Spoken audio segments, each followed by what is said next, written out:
Yeah. That would be I want this to be elevated. All right, it's 6:30. Good evening. We'll call this special meeting to order for USD 348 Board of Education. Let's please stand and say the Pledge of Allegiance. I pledge allegiance to the flag of the United States of America and to the republic for which it stands, one nation, under God, indivisible, with liberty and justice for all. All right. First meeting of 2023. So thank you all for being here. May I have an approval of the agenda? So moved. Second. I heard Tony first. So Phil moved and Tony seconded to approve the agenda as presented. All those in favor, please say aye and raise your right hand. Aye. Motion carries 7-0. Announcements. Do we have any announcements that anybody that's just a reminder, we get to see each other twice this week. Our next board meeting is Thursday, and that's going to be our joint session, special meeting work session with the Baldwin City Council. So that will be at 7 o'clock on Thursday, and that will be held in the Performing Arts Center. It will be an opportunity for both entities to talk about their either recently approved or almost approved strategic plan, respectively, and to see if there are areas of overlap where we can work together and also communicate those goals to the community.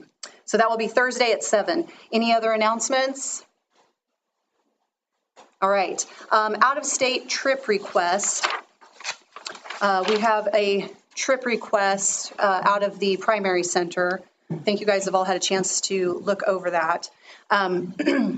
As some background, it's in our policy, any out-of-state field trip has to come through all the people. That hasn't really been our practice when it's come to the KC metro area. With all the new staff that we have in place, thought it would be nice to make sure that's following that policy as it's written. So that means even if you're going to Sea Life Aquarium, that doesn't feel like an out-of-state trip, but that's why that's before you. That may be after a year, something that once everybody has kind of the lay of the land of what kinds of field trips and educational opportunities kids and staff are doing, that might be something we want to look at later as a step that we don't need to do. But for now, it is our policy. So if you have any questions about that, Principal King is here to answer. If not, we would need a formal approval for that out-of-state trip request.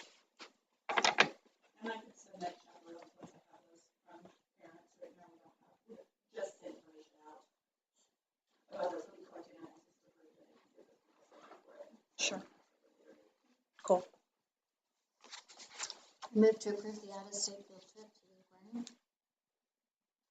Second. Susan has moved and Tony has seconded to approve the out-of-state trip request from the primary center for a field trip to the aquarium. All those in favor, please say aye and raise your right hand. Aye. Motion carries 7-0. All right, item C, bond exploration update. So Kelly, Phil, and I will kind of provide an update of where we're at. We had what I thought was a really great meeting. Gosh, was that just last week? Yeah, we had a really good meeting and identified some goals that we'll share with you, but also our reasons for, instead of making that recommendation to you all to consider for tonight, we decided to move that to February for the following reasons. One, the construction manager, all of the negotiations on that are almost complete. It gives him more time to work with the data sets that both DLR have presented and then also all of the work from the study. It gives us more time to work with him and DLR simultaneously. We communicated with DLR later on, but he was on hand for questions even at our subcommittee meeting last week. So there's some really good things happening there. In terms of identifying priorities, which we've wanted to flesh out a little bit further, also very excited about that piece and the three categories of priorities that we are looking at to bring back to you fall under these three things. Number one, what we are looking at to achieve with the bond study is education. Item 2, safety and security. And item 3, outdoor learning and activities. Everything that we discussed and pared down as a result of all the big and how to funnel it falls under one of those three categories. And the goal is, try to get as close to as an equivalent investment in those three areas as possible. Not that it will be down to the penny, but really giving those three categories equal attention. Again, that's education, safety and security, and outdoor learning activities. Part of this discussion there's a natural intersection with what we'll discuss in financial reports, so I don't want to get ahead of things.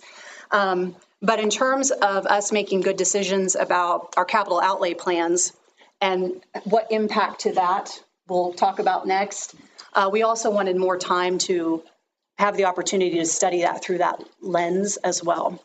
So that's the reason for the additional time on that. So we will bring that back to you all in a special meeting early February. Okay. And what that means is if that were to be approved, then the election where the public would get to vote on that one way or the other would not happen in April. It would happen in May. Just so everybody's clear on how that would alter the timeline. Phil or Kelly, do you have anything you'd like to add? Pretty well summed it up. It's a pretty fine distillation process to get to where, with staying within what we think is a reasonable budget, to get as much as we every drop of improvement that we can get from that. And so it's still being distilled. Mm-hmm. Well, and the detail to your timeline is we don't know. The April would be, the May version would be a mail-in ballot, which could be favorable. We don't know. I don't know if that's a pro or a con, but at the end of the day, the more people that we have participate that can do so without having to attend in person could be favorable as well for everybody, whatever side you're on with it. Mr. Dodge, anything you'd like to add? Anything we've missed? No, I think you summed it up really well. I will tell you that I did send you quite an email with attachments there with the CMER piece, and I had a conversation with one of you today that made some recommendations. I'm going to go through and come in with a one-pager that kind of pulls out the highlights, so the novel that I sent can be condensed down into the meaningful pieces. So we're talking about some of the important financial details to it, the timeline that's involved, and give you a little bit more of a heads up in that sense, if that helps. And when will we be making that? That we'd like to be able to put that before the board for approval on the 17th. It'd be nice to be able to get that part done before the February decision piece. And just so that you know, the subcommittee will be meeting again because we wanted Lloyd to have more time. We wanted those conversations between Lloyd and DLR, and then also, again, making sure we were representing those three category priorities in a way that made sense to everyone and they could spend a little time with. Could we have gotten it to you guys by tonight? I mean, maybe, but we also want to make sure, just like we have all along, that we do everything the right way, that we are discerning, that we are using every dollar in the wisest possible way that invests in our kids and our community, and leave no stone unturned as best we can. So that was the justification for not doing it tonight. It's pretty productive too, because I think that even from what they presented the last time they presented with their presentation here with their slides, weird to call them slides, with their PowerPoint, it's already quite a bit different from that. I mean, I think it's still, like I said, being changed and distilled. I think it does provide a good mix of the five groups that put together those at that last visioning committee, the various concepts that each of the five groups put together. I think it's got a good blend there. And the last thing I'll say on it too is that the other reason why we want to continue to have that additional look, all the things that have come through the committees and the surveys previously have guided all of this. But as board members, it's our responsibility to make sure that those priorities also align with our strategic plan. And that's where some of that, Phil's word was perfect, the distilling. That's where some of that comes in, and making sure that those pieces are in alignment with goals that have already been previously set. So I'm really excited about it. I feel like it's going in a very positive direction, and we wanted to make sure and give you guys an update and also give an opportunity to ask any questions if you had any, so. Okay, all right. Moving on, D, financial report. All right, Megan, can we project? I practiced this today, so it really should. Got the clicker of power tonight. I think there's even a laser pointer on it, so. Adapter so that it will work even. I do have, and you've got a copy board in your, in board docs here. What I wanted to do here is provide a little bit of a, kind of a big picture of kind of where I was as I was looking through this with Nate and Mike once we first heard the news, kind of where my thoughts were, and then the steps that have led us to the recommendation that we'll have tonight, and then some information that might be that'll be good for us as we look at the impact this will have. So in terms of next steps, so literally that afternoon where we got the news, Nathan and Mike and I sat down in Nathan's office and started looking through capital outlay. Initially, we thought, okay, that would be we don't want to impact salaries. We don't want jobs to be in question here. We'll figure out what we need to do from the project. So we went through capital outlay and started making out what if we cut here, what if we did this and that. Looking at big time purchases, what can we put off? We had a recommendation of do we move some equipment purchases for the volleyball standards to maybe next year, that sort of thing, and just kind of pushing things back is where we thought we were going to go. So the idea behind that is we would take on the cuts through possibly a combination of capital outlay and then contingency reserve. That's where our mindset was before we went to break and agreed that let's visit with the state after Christmas to see what their recommendations are. So we met with Craig Nineswander and Dale Brunghart on Tuesday following the holiday.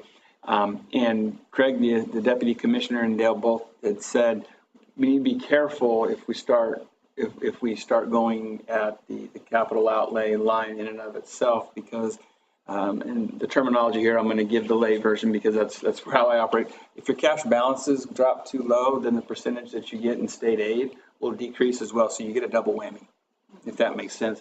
He said your best bet right now is do everything you can to reduce that impact. And he said, and they did their homework on our district before we got there. They said, given the forethought that has been there for the years leading up to, our contingency reserve was at a level where that could help significantly by utilization of the contingency reserve as much as possible. And then looking strategically in one of the option lines to make up the difference here, because that allows us to make sure we get as little impact as possible on the state aid that's there. And so then, so to that point, I want to say, the efforts of prior administration, having that forethought of if something were to happen significantly with funding and a funding reduction, that the district would have an opportunity to work to withstand it. And so I think the rationale behind it had more to do with a stoppage of funding at the state level, which took place. I'm going to date myself. I feel like that was 5 or 6 years ago when the shutdown was in question about providing the final payment so we could pay staff. I have a feeling that's where this mindset kind of came from. And in this case, it's not the funding, the shortfall from the state. It's from the VOTA ruling. So with that, these were the recommendations that came from the meeting. There were 2 ideas that came from that meeting, and so I'm sharing both of these ideas with some benefits to them as well as the concerns there. And then I'll share with you the recommendations that Nate and I have come that we'd like to put before you tonight. The first one is taking, we've got about $604,000 in that contingency reserve, which in conversations with Mr. Dorothy was designed to be able to pay a month's worth of salary should a stoppage of funding occur. Well, in this particular case, it's the stoppage of funding it's in a little bit of a different mechanism. The idea behind this is putting it to the local option budget, the supplemental line there. Some of the benefits, after talking and even running this through Greenbush today, the benefits are it reduces the impact on state aid, that's that percentage in relation to our cash balances. It provides some flexibility with regards to spending reductions. It allows us to maintain the capital outlay line should something significant happen in the district that would allow us to, through our strategic or our 3-year, 5-year capital outlay plan, move a project back to address a need, a boiler or an HVAC unit. It should go down. It reduces the impact on deferred maintenance, provided that we don't have any significant mechanical issues. And then it also it allows us that ability to regain lost mills over time in the LOB. It's a little bit easier mechanism to go there when you're explaining the flexible use for it. And then it also reduces that immediate impact on students and staff. Concerns that we have with regards to utilizing contingency reserve is the significant depletion. I don't think that that's something that does run through each of us. It means that we have to halt all of the safety and security upgrade research that we had been doing. The recommendations that we had planned to make this semester for that were going to come from an ask at a contingency reserve. So that'll put a halt to that, and we'll have to resume that at a later time. It also means that we are going to be placing a hiring freeze for the district, in this case, employing essential components as they pop up. And I will say that the word essential there is a pretty loaded word, because we've got a building right now that's in need of some custodial help. We've got buildings that are in need of office help. They've tried to operate with one secretary, one admin assistant, and it's just a lot. But to this point, that's a concern that we have, that despite some of the adjustments in staffing where we've been able to achieve some savings, we won't be able to turn that savings into additional help in a building. The other option that we'll present to you is moving the $600,000 from contingency reserve to capital outlay. The benefits there, it's the impact on state aid is reduced because you're maintaining the cash balance level. It preserves the current LOB and bond and interest mills, as well as reduces the immediate impact on staff. I'm not trying to manipulate here, but I will tell you the concerns list is greater, and this does follow a conversation that we had with Greenbush, because some of these items that make it challenging with capital outlay being the mechanism that we use. It, again, depletes the contingency reserve. You have less flexibility with capital outlay in terms of spending reductions. The increases the impact on additional deferred maintenance. So we've got some projects that if we're able to maintain our capital outlay, we can keep some of those projects going so that we don't add to the deferred maintenance plans. But if we take money, or if we do this through capital outlay, then we have to push some of those projects back. This also halts the safety and security upgrades that we were working on because of depletion to contingency reserve. Trying to recoup mills through capital outlay is always a challenge for districts. There's a reason why with the school of thought is if you're able to achieve 8 mills within your capital outlay, you try not to reduce them. They're just difficult to get back. And again, we will need to maintain the hiring freeze as we proceed the rest of the year to make up for this. So those are the 2 plans that we have there.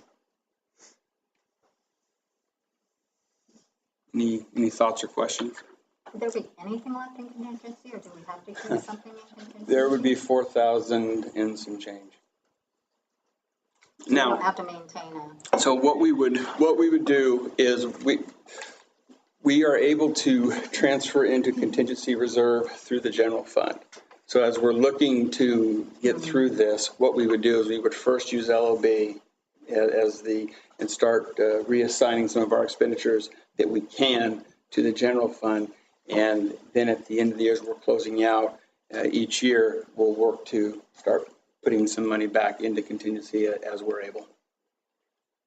I will also point out that this particular piece, because essentially we have to report the mills change to the state and to the county as they do that, as we work to develop budgets for the subsequent year, this is going to reflect a decrease in the mills that we have.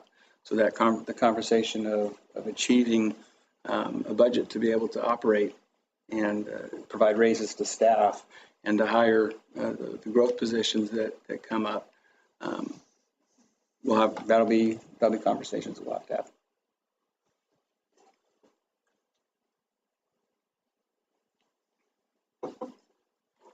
Any discussion before, and we can have discussion again, but any discussion at this point before he and they provide their recommendation?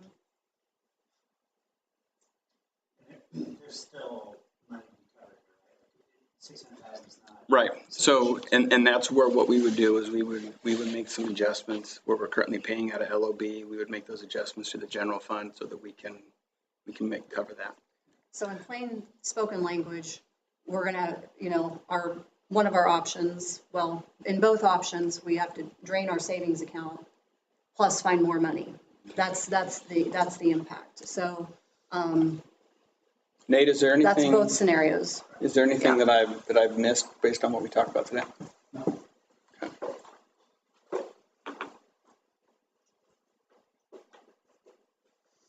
The difference between what we have in reserve is what?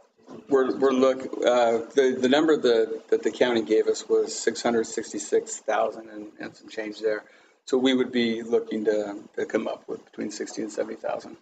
Is there still a reduction in state aid based on that remaining 66,000? There will be some, which is why we're trying to, because your percentage is going down by that 70,000. All right, so the recommendation that I've got that I'm looking here is that we would move 600,000 from contingency to LOB for the purpose of meeting the requirements set by the voter ruling. The ask that I have is that we are able to move 600,000 from contingency to the LOB for the purpose of meeting the requirements for the voter ruling. And the remaining 66,000-ish. We would make up through reductions and adjustments of expenditures. So from that point on, we'll have $4 grand-ish in our contingency funds. Right. Which is why, That and cross fingers. and I will tell you, we have put a stop on spending. We've got requisitions that are stacking up right now. We've put a stop on spending unless it's materials needed for instruction or those essential items that Mike needs for operations and grounds. So you said we had some questions. Yep. Was there any consideration to doing partial to both? Like 400 to LOB from contingency and maybe is there any advantages to mixing that so that there's a little bit and because like you said in the capital outlay you have a lot of restrictions as far as how that money's spent, correct? And you could. My concern though with the capital outlay work that needs to be done, but if you're reducing the funds available to prevent deferred maintenance, then we're just adding to the growing list of needs that are there, but you certainly could.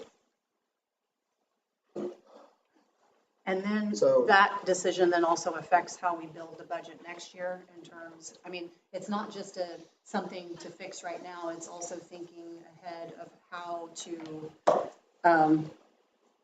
again, with Come out of this. how to come out of Because this. can we talk about that a little bit? Yeah. What does that look like Well, next year? Let's assume that we go back to where we intended to be in our after this vote? So what happens here is the revenue neutral rate had us about 5 mils, a little over 5 mils below what Right.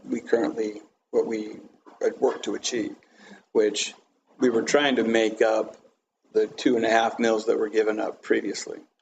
So essentially what would be happening is we'd be in a position when they get the revenue neutral rate, and I'm speculating here, but I think it's a pretty reasonable speculation based on the folks that I've spoken with, that they'd be looking to set revenue neutral rate for the same amount that we would have achieved it'd be 3 years in a row. So your access to those mills just grows and grows. But we can If you don't exceed adjust. the revenue neutral rate. Yes, we can. And in doing so, right now, the difference is around 5 mils. And next year with the valuation change, I think we would be strategic about it. I don't know that it would be wise to try to jump for all of it, but I don't know I don't know how this is all going to pan out in terms of what the valuations of our taxes are going to be. Those that I've spoken to have said that they don't anticipate a drop in taxable valuation, but. So I'm just going to bring this up because I don't know. We're going to be voting on this here shortly, right? Because it's used out of contingency reserve. So I had asked previously if what we had approved this fall for, it was a $500,000+ project on I guess, advanced maintenance recommendation for the HVAC system that is still operating, but we're concerned about when it might go down or something like that. I mean, I guess if I'm applying this to my personal situation at home, if I was in this situation, I'd probably consider deferring that under the circumstances. We've already reached out to them and asked to push that back to the July 1. So then why didn't that allow us to transfer some? Because that was financed over 3 years, Nate? Originally, it was 3 years. So what we were looking at was using 150 out of capital outlay for a down payment. To your question, Kelly, yeah, we can look at deferring the project, let's say a year. Yeah. Depends on if there's going to be any penalties also, which would be obviously less than the cost of the project. If the contractors order equipment yet, those types of things. So there's some variable questions, but if the board would choose to defer that, we certainly look into that. Well, I thought that's what you just said you would have done. We have. We've told them that we're pushing it to July 1. To see what our options are, but we haven't followed through completely yet. We deferred, I think what Mark was getting to, I'm not going to try to speak for Mark, but as far as rolling those dollars into the next fiscal year, it would be at this current fiscal cost. But if we were financing it over 3, then it'd really only be a third impact to this year's capital outlay. Yeah, so we budgeted for a payment this year, but it's just as a budget, but we actually won't pay anything until next fiscal year, so 23. So it's not, it wouldn't come out of the funds that we currently have. Okay. So like a consultant fee, things like that, we could potentially look at a finance option for that fee instead of paying it this year. We could roll that into the financing if we wanted to, instead of paying cash. Then you pay more for it. I mean, there are. Yeah, but We got $4,000. we got $4,000 to work with, guys. I guess I'm assuming all this has already been done, but if we kept 100, 150 in the contingency, and is there not other spaces or other places in both sides, the LOB and the? If you leave money in the contingency, then you're reducing your cash balance, and so your state aid comes down as a lower amount. It's the double whammy part. 'Cause that's where I was. My thought was 100, I shouldn't probably say that. My former district has operated with 150 in their contingency reserve for years. And so that's immediately where my mind went when we started. I'm glad we've done more. So, So yes. 2 things on that, and Mr. Dodge explained that, but other people may be wondering too. At last year's hearing, there was a sweet lady, I don't know if you guys remember, who came and gave public comment. And she called me afterwards because she had a question about, and because she had been mailed a document from the now, I didn't see it myself, this is her telling me this, so hearsay. But she said, well, Kelly, I've got this mail, and the Kansas Policy Institute has your district that you have $2 million in the contingency reserve. I said, no, ma'am, that's not true. And Cindy Frick and I met with her and showed what we have. And it has been in that mid 600,000 range for quite some time. And Mr. Dodge explained that. The reason that amount was there was a calculation to be able to cover payroll for a month during a time several years ago when that was from the state aid, it was a reality. And to cover things catastrophically when they happen. And I don't remember a year when we haven't utilized contingency funds for things that were unexpected, or maybe not on the radar. Stuff happens, things break. We try to get ahead of that. That's what capital outlay is for. But that's why that was said. I too am very thankful for the previous administration's guidance in that, because this can save this year and protect staff and students. So I'm very grateful for that too, and I want to add to that. The rationale for draining it, even though in our personal lives, would we drain our entire savings account to do something? Well, we'd want to look at every other option first, and I certainly understand the sentiment. But what other folks don't understand, and it's because, not in a condescending way, it's hard to understand all of it. It's that double whammy. If we take from other areas, then we're getting dinged again because of how funding works. So we're taking the first hit and then the second hit. And again, that impacts staff and students. It limits your choices on what we can even do to buffer that. That's the reason for that, Kelly. And is the impact proposed equal, whether it's capital outlay or LOD? It's the bottom line. It's the bottom line. It's against the bottom line, correct, Nate? The percentage of state aid, it's not per supplemental line, it's the bottom line, it's that total. So, yeah, so, like I said, I go back to Kelly's comment, and what I said, it's, you don't want to be trying to hit, and that's just where the recommendation from the state, too. We're trying to look at the best options.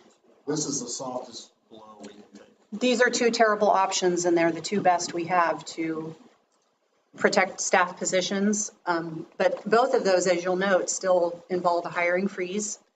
And I know we've had a lot of people that have wanted some additions in some places, and understandably so.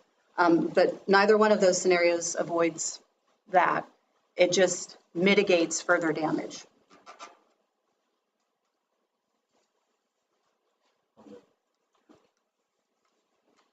What other questions or discussion?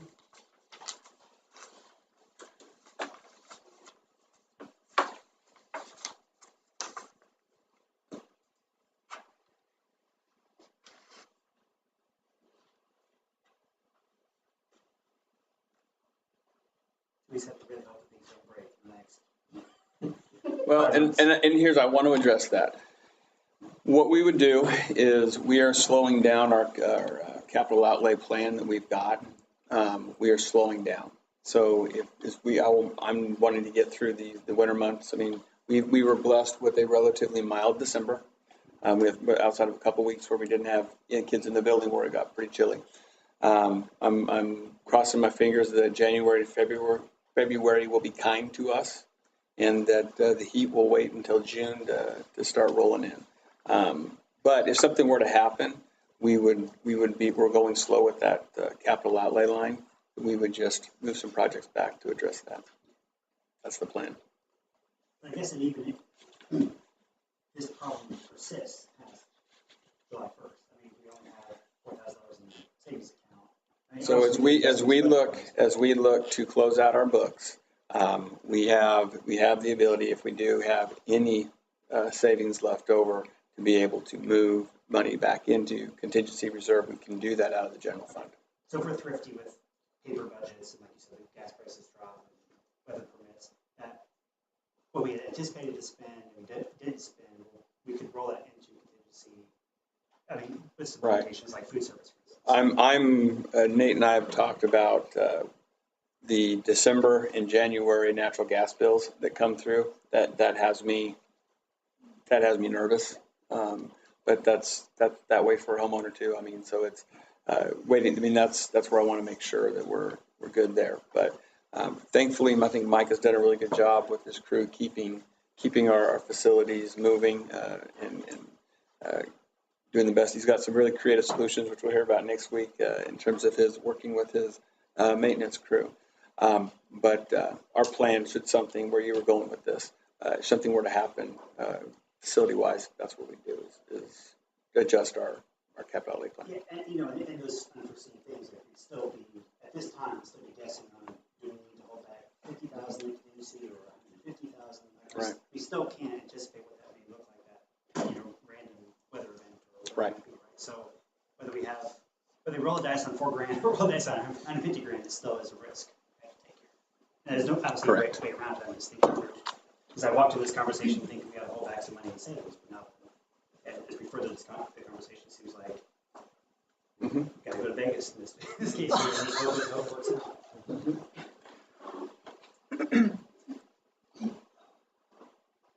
Well, I just want, go I ahead. guess my concept to it is if we do this, then we have to operate out of those two funds in a capacity that is almost like we've moved our reserves into, well, we have. We've literally moved it into LOB. So now LOB serves, within the restrictions and guidelines that we can, it's going to serve both functions now for the coming year.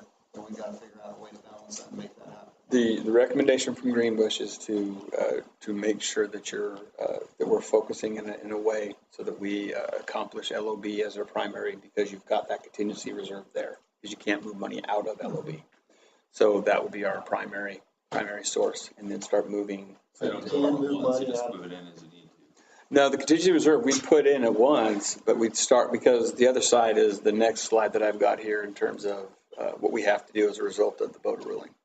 So can you move money out of capital outlay back to contingency? You can only move general fund to contingency, correct, But Nate? moving contingency to general fund is not an option for this year. What's the question?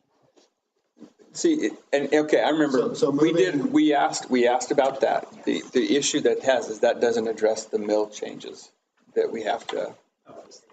What do you- No, can you explain? go ahead, Nate. The 20 mils into the general fund, it doesn't impact the general fund, it only impacts the LOB, bond and interest, and capital. So basically, it's kind of like a blanket. So the hopes is that we move the cash, help cash balances, but with curb spending, moving expenditures to the general fund, things of those natures, we hope to kind of swoop back some of that. And I think if I understand you, the idea is if we're moving it to another line, then we're not adjusting the mills to the LOB. I don't know if that's where you were going with that, but the way the ruling only impacts the three lines of LOB, bond and interest, and capital outlay. That's where we have to capture the 5.67 mils. That's where you have to take the chunk out of. I understand where that has to be captured, but I didn't know that it was regulated where we would. So there's more, you capture it by reducing those areas, right? And now we move, can you not spend general funding in those areas as needed if that money was moved into the general fund? Maybe the big question is, does it impact the state? Because if it impacts the state. No, it doesn't impact state. You can spend out of the general line as you need. I think where you get the restriction is capital outlay can only be on these specific categories. Bond and interest can only be towards bond and interest. And so your LOB is your supplemental flexible line as well. So to your question, yes, you could I would assume, Nate, correct me if I'm wrong here, you could do an equipment repair out of a general fund. You could. But wouldn't, I guess, just pressing on this a little bit, moving it to the general fund would give us more flexibility. What's the con of moving it to the general fund? I guess. What would be the con of moving it to the general fund? Moving. The 600. Contingency money. I don't think we can, because it doesn't impact the 20 mils. We can move that anywhere we want. That's our reserve, can't we? Because we're because ultimately then we take the 5 mil hit off of those other lines, but we can still operate by taking the money out of the general fund, which would allow us at the end of the year, the flexibility to moving back, or just create more flexibility to go anywhere with it, I guess, if it's an option. So does it, by that scenario, does this mill levy impact just go to the recommendation? Does it just go to LOB? It goes to the LOB, the contingency reserve, or the bond and interest, wherever we decide. So that 5.7. It doesn't, it wasn't assigned to the general fund. Okay. So it has to be issued on this 3. That's the guidance and recommendation that we've received. I'm sorry for asking all these questions. No, I'm glad that you did, because I'm sure others have them. I got no problem with it at all. I guess I'm still trying to figure out what's best for the district.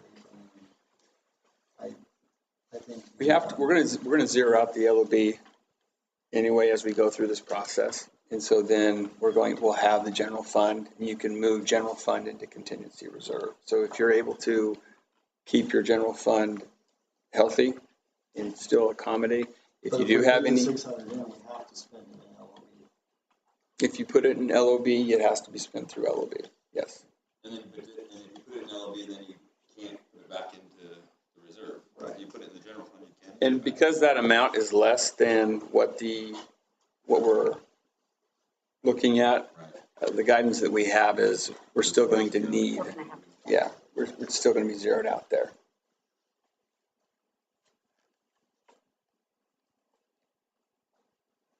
These are good questions because, again, it's a really big decision. I'm deeply sorry that we are in a situation where we are having to cut $600,000 from our current year budget.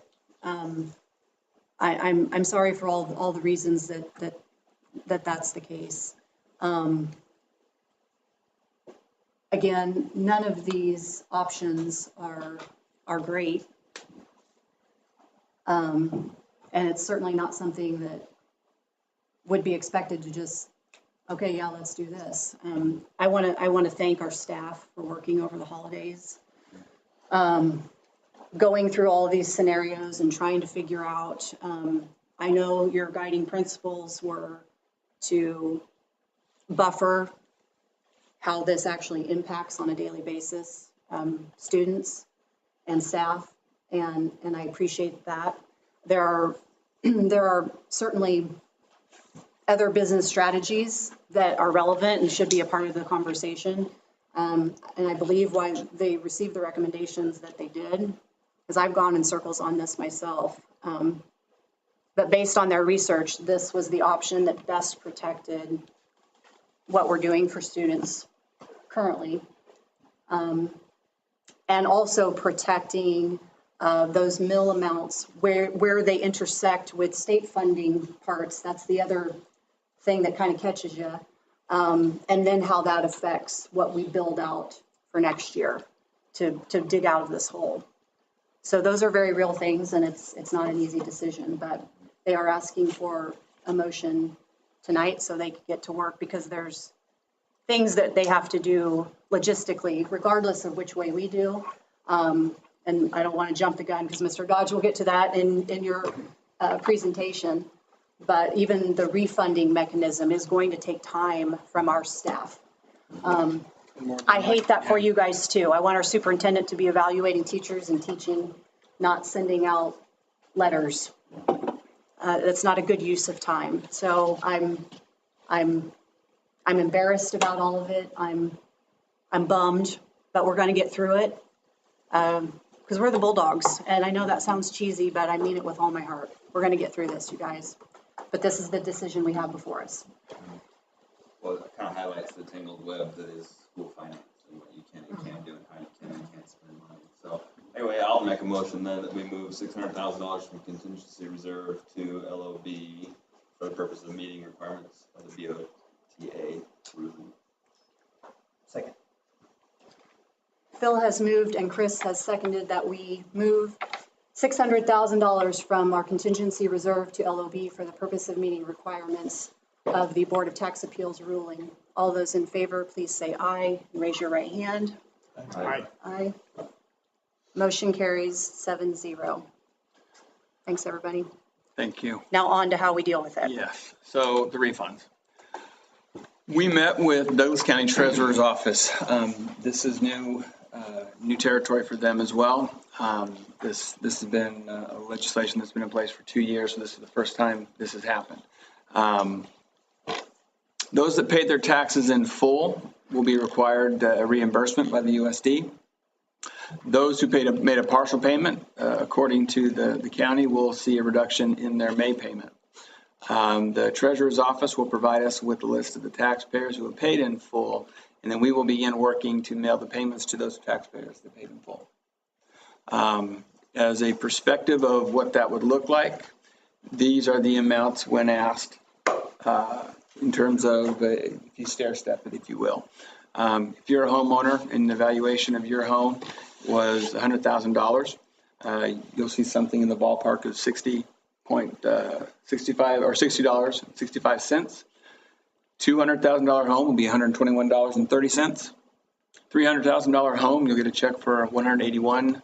$400,000 home is $242.60, and a $500,000 home would be $303.26.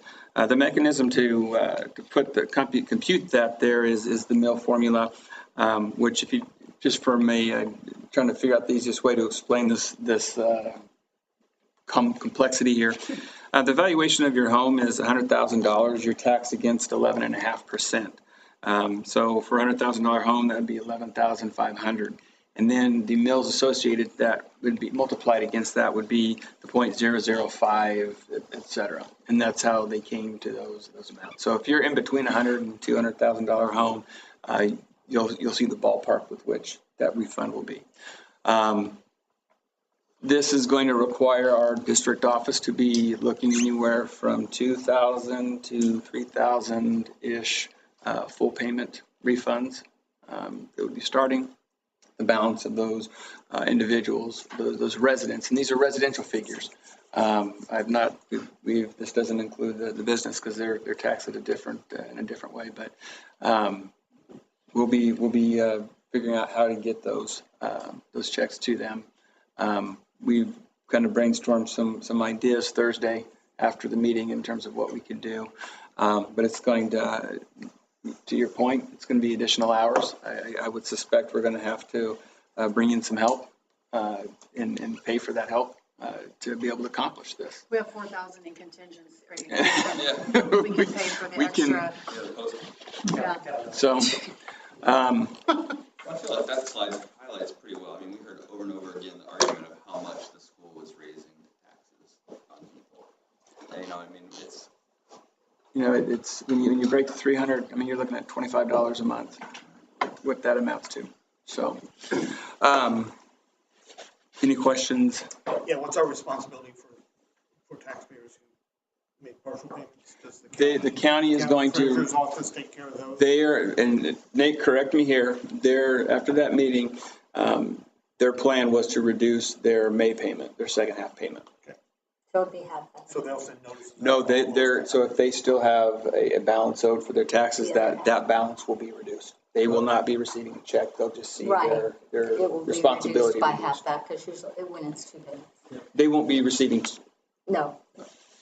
The balance sure. will be reduced, they'll see that reduction. whatever they've Yeah, paid. they'll see that reduction in their second half payment. But we as a district don't have to do any notification of those taxpayers. No, because it, County will take care of that. yeah, because it isn't even the full tax obligation, they can deduct it and lower it for the final second. Got it. So if I paid my first half, if I had a $100,000 home and I paid my first half in December, all right, my $60 would be taken off of my May payment.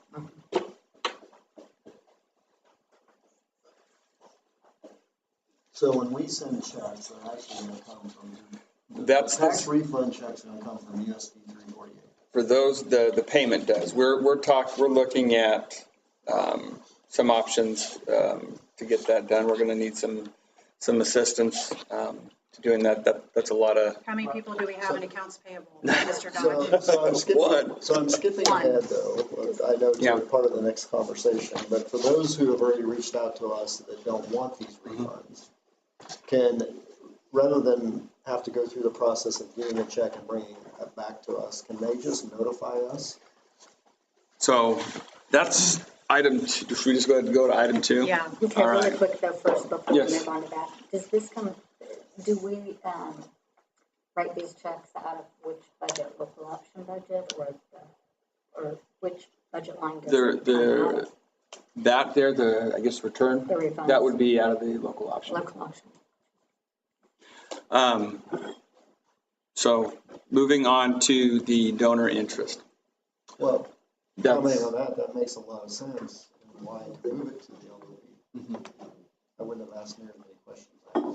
no, that's okay. I didn't, and I wish I'd have thought of that beforehand, because I would have saved a lot of headache there. Wow, that was like a aha moment. Okay, why is that? Yeah. All right, so donor interest. I have myself, and I've heard from a couple of you, reached out from patrons that do not wish to receive their donation back, or their tax money back. They want to keep it in the hands of the district.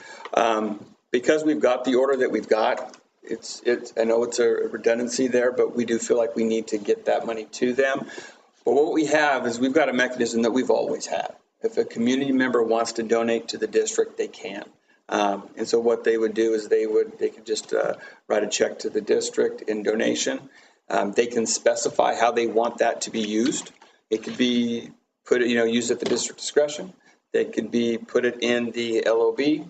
It could be use it for this specific purchase. But they have the ability to do that. And what would happen is we would then collect the check. We would present it to the board at the subsequent board meeting for approval, and then we would honor that piece there. Nate and I have talked about getting a letter back to them, doing some inquiry to see if that follows. I would assume that's a tax deductible donation in that sense, but there is a mechanism. I've been contacted by a handful of people already, and then reached out by people who have already had people reach out to them on that matter. So I guess I'll press on my question a little bit. Have we determined legally whether or not that's an option if somebody were to notify us not to send them a check? Because I have not legally. For simple folks like myself, I would be more likely to give you my $300 by saying, don't send it to me, than for you to send it and for me to remember in my busy schedule to somehow get it back to you. So the answer to your question is I asked that of the county on Thursday, and their response was that's a good question for legal counsel there. They did not ask on that into things. And so for me, because we've got it in the VOTA, where the VOTA report is saying send it back, for me, I don't want to do anything that could be. Well, I agree, to that as long point. as we had a document, So we actually cut the check, but it's reported to us. They did say it. We could, because there's no precedence for this. We could seek out any ideas. I think, Kelly, on that point. to your question though, I mean, it would mean just, so when I send mine back, it's a tax deductible if I write a check and send it in. It's not if I just. I think it would be anyway. I mean, technically you're donating it back, you're not exchanging the funds. Now, I could be wrong, but I think that's all council type stuff, but it just depends on how much. It's how gonna much be of complicated, it- yeah, 'cause I'm thinking like, if Cat Fed is involved in this, and the county's involved, and there's What I don't want to have happen is someone to come back to us later and said I was owed a check and I didn't get it. Right. And that to me is where I don't want to put anybody in that position. I would say a couple things. Remember, first of all, you're only talking about 2,000, 2,500, 6,000 taxpayers, right? Because most of them are just going to get a deduction on the second half. So many of the people you're talking about, if you have a mortgage on your house, your mortgage company pays halves. So we're only talking about, and there, the last I heard, they didn't know the exact number, but around 2,500 checks we'd have to write. Some of them also might be in Franklin County. Franklin County will have to write some checks too, to do the same with the small part of Franklin County. But for those who you all send these checks to, and that's part of the trick, you'd have to notify them. They'd have to know that they're a full payer. They'd have to know that they, and then then they have to call in. So I'm thinking that's a very small number of people. And second, the statute does say that the taxing subdivision, the governing body of this taxing subdivision can refund to the taxpayers the amount of the property tax. Again, the simplest way to be sure you comply with that is send a check.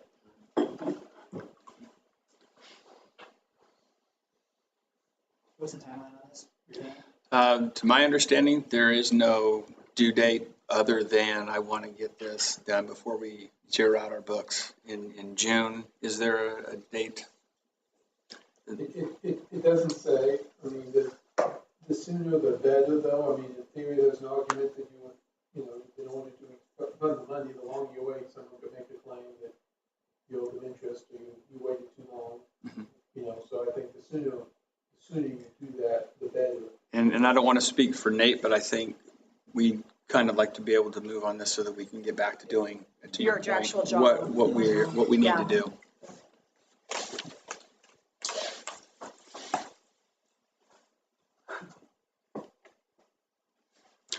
So, do you have another plan or idea of communicating to the public that have already asked us how to get this back, or are we just gonna kind of leave it out there word of mouth that you can just bring it back in? I am more than happy to send that communication home tomorrow to get that out as soon as possible.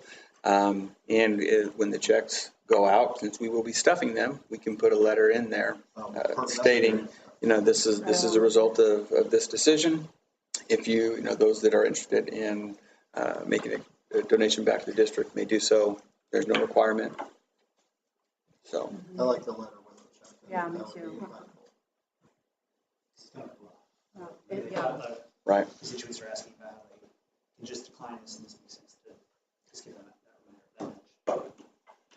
And not to be sparkly unicorns, because I know this stuff is hard, but that there have been so many people who have reached out and that's an awesome thing. A lot of people have reached out and to each of us and saying, hey, I want this to go to the school. So I like the idea of the letter going with it in addition to the district-wide correspondence. I would also add, I think that would be something good to put in the newspaper for our property tax paying patrons who aren't on district email or maybe don't check the website. That's another good way it's how we do other stuff when it comes to tax notifications or intents to make certain decisions. We always publish that in the paper. So I think it would make sense to follow that same protocol when it comes to this. And then, we're being completely transparent about what folks are entitled to in terms of that refund and then what their options are about that. Is everyone comfortable with Mr. Dodge getting started on that? Okay. Will you let us know how to help too? In terms of stuffing letters Yes. or? We have our session. Be happy to do that. Similar.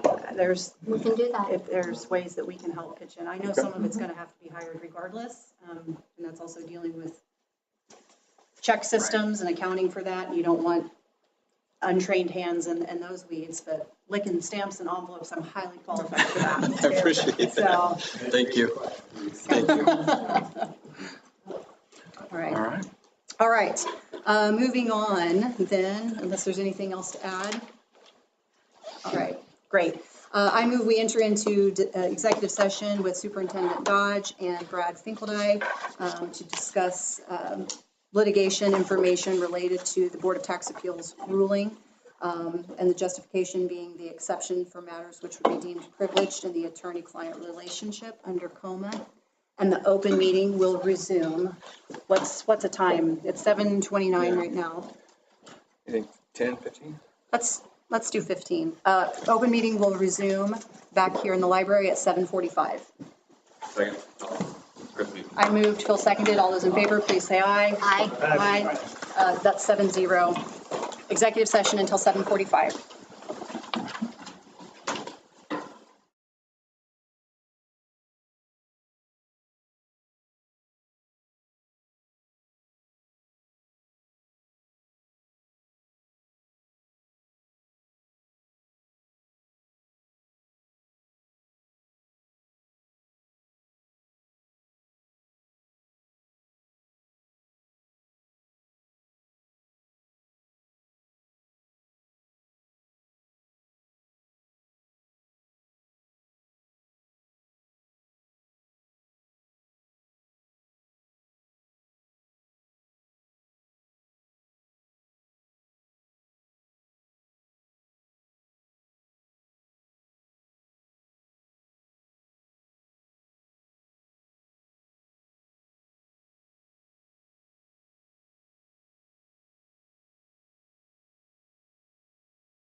correct me or say no.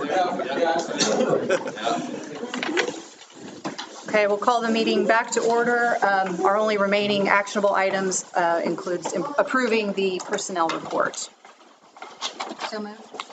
Second. I think I heard Andy first that time.